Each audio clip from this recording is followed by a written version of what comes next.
Matul dawn l-aħħar sentejn Malta ma kellha l-ebda każ irrappurtat ta' ħosba u rubella. Dan irriżulta minn rapport li sar miċ-Ċentru Ewropew għall Prevenzjoni u l-Kontroll tal-Mart illi jsir ta' kull xahar dwar mart infettiv fil-pajjiżi tal-Unjoni Ewropea u minnu rriżulta li l-aħħar li Malta kellha każijiet ta' ħosba kien lura fl-2015. Mill-ewwel ta' frar tas-sena li għaddiet sa Jannar ta' din is-sena kien pajjiżna biss mit-30 pajjiż tal-Unjoni Ewropea li ma rrapporta l-ebda każ ta' ħosba f'perjodu ta' 12-il xahar. Dan filwaqt li l-Greċja u Franza partikolarment irrappurtaw żieda fin-numru ta' każijiet ta' rubella u ħosba. Is-Supretendent tas-Saħħa Pubblika Charmaine Gauci ma' One News fakret li dan il-mart jista' jiġi evitat permezz tat-tilqim. Sostniet li filwaqt li l-parti l-kbira tal-popolazzjoni ħadet it-tilqima tal-MMR illi tkopri l-ħosba, r-rubella u l-gattone xorta tfadal xi jsir.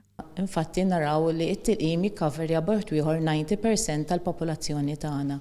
Però dan mhuwiex biżżejjed, irridu naħdmu biex nilħqu l-mira li anka tirrakkomanda l-Għaqda Dinjija tas-Saħħa ta' 95%. Għaliex jekk ma nilħqux din il-mira jista' jkun hemm riskju li jista' jibda jidħol dan it-tip ta' mart f'Malta. Hija fakret x'inhuma s-sintomi u l-konsegwenzi tal-ħosba u r-rubella. Però hemmhekk tibda b'dak il-viral illness u mbagħad joħroġ ir-rax u jista' jkollok komplikazzjonijiet anke ta' infezzjonijiet tal-pulmun u anke infezzjonijiet fil-moħħ. U sfortunatament anke jista' jkun hemm imwiet. Ir-rubella l-iktar li tinkwetani hija speċjalment meta taffettwa mara li hija tqila.